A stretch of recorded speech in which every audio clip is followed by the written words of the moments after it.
ઓમ શ્રી કૃષ્ણ પરમાત્મને નમઃ. શ્રીમદ ભાગવત કથા દૃષ્ટાંત અને રહસ્ય. મોટા મોટા રાજાઓને પણ જગત ભૂલી જાય છે. જેને બહુમાન મળે તેના પુણ્યનો નાશ થાય છે. જગતમાં માન મળે તો રાજી થવા જેવું નહીં. જગતમાં કોઈ માન આપે તો રાજી થવું પણ નહીં. કોઈ અપમાન કરે તો નારાજ પણ થવું નહીં. માન અને અપમાનની અસર જેના ઉપર ન થાય તે જ ભક્તિ કરી શકે. પ્રભુ જેને માન આપે તેનું જીવન સફળ થાય છે. ભગવાન જેને માન ન આપે તેનું જીવન વૃથા છે. જીવ માત્રને માનની ભૂખ છે.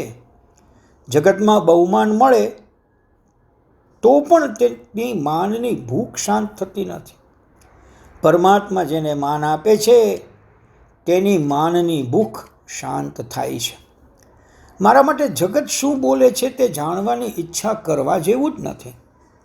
જગતમાં આપણા માટે સારું બોલે છે તો સદભાવ જાગે છે, અને ખરાબ બોલે છે તો ખરાબ બોલનાર પ્રત્યે કુભાવ આવે છે. મારા માટે મારા ભગવાન શું કહેતા હશે એટલું જ વિચારવાનું છે. આપણા માટે ભગવાન આશા રાખે છે. 15 દિવસની કથા સાંભળી થઈ, હવે સાંભળી લીધા પછી પાપ છોડવું પડશે. અક્રૂરજીએ પ્રભુ સાથે સંબંધ જોડ્યો છે. શ્રી કૃષ્ણના પિતાનો હું મિત્ર છું. ઈશ્વર સાથે કોઈ પણ પ્રકારનો સંબંધ જોડી દો. પરમાત્મા સાથે સંબંધ રાખીએ તો જ તેમના પર પ્રેમ થશે. સંબંધ વગર સામાન્ય મનુષ્યને પણ લાગણી થતી નથી.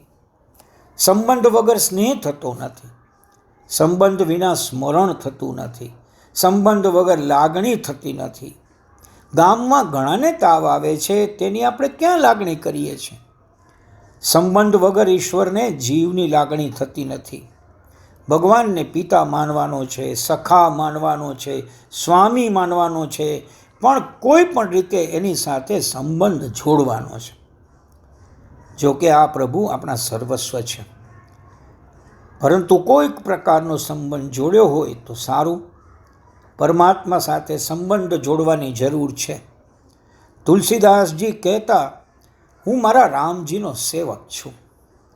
બ્રહ્મ તું હોર જીવ, તું ઠાકુર હો ચેરો, તાત માત ગુરુ સખા તું, સબ વિધિહિત મેરો.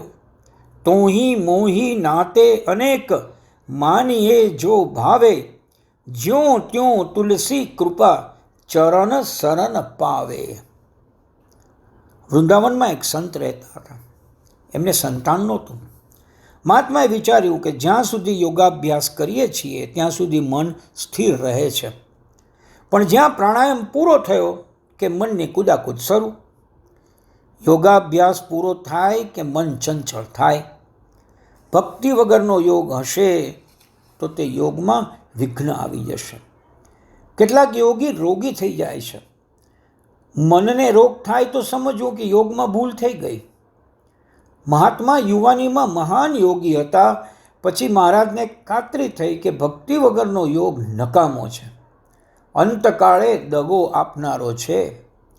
શરીર બગડ્યા પછી બધું જ્ઞાન ભૂલાય છે. ભક્તિ જ મરણ સુધારે છે. તેથી વૃદ્ધાવસ્થામાં ભગવત ભક્તિ કરતા રહેવી. હવે હું પરમાત્મા શ્રી કૃષ્ણનું આરાધન કરીશ.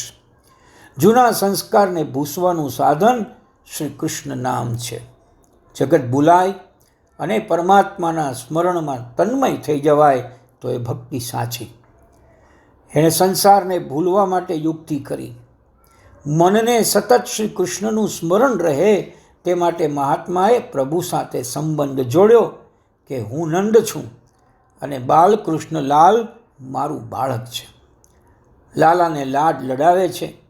જમુનાજી સ્નાન કરવા જાય ત્યારે સાથે લાલાને લઈ જાય છે. જમવા બેસે છે ત્યારે લાલાને સાથે લઈને બેસે છે. કનૈયો મારી ગોદમાં બેઠો છે, કનૈયો મારી દાઢી ખેંચે છે. કૃષ્ણને પુત્ર માનીને સંત આનંદ માણે છે. કૃષ્ણ ઉપર તેનો વાત્સલ્ય ભાવ છે. આખો દિવસ શ્રી કૃષ્ણનું સ્મરણ રહે તેથી પ્રભુમાં વાત્સલ્ય ભાવ રાખ્યો ગણાય છે. જગતમાં રહેવાથી મન બગડતું નથી. જગતનું ચિંતન કરવાથી મન બગડે છે. મહાત્મા તો ટાટની લંગોટી સિવાય કાંઈ રાખતા નહોતા, એટલે શ્રી કૃષ્ણની માનસી સેવા કરે છે. આખો દિવસ મનને શ્રી કૃષ્ણ લીલામાં રાખે કે જેથી સંસારનું ચિંતન જ થાય નહીં. મનુષ્ય આખો દિવસ સત્કર્મ કરે છે, પણ 5 મિનિટ માટે મનને બગાડે છે. લાખો રૂપિયાની કસ્તુરી છે, પણ હિંગનો એક ગાંગડો તેની પાસે રાખો તો તેનું પાણી બની જાય. ક્ષણિકનું સંસાર સુખ જીવનને બગાડે છે. સંસારનો વિષયાવેશ ઉતરી જાય છે, ત્યારે જ ભગવાન ઉપર ભાવ જાગે છે. પુત્ર સુખ થોડું આપે છે, દુઃખ ઘણું આપે છે. સુખ અને દુઃખના આ લેખાજોખા વિચારતા રહેવા જેવા છે. હરિ ઓમ.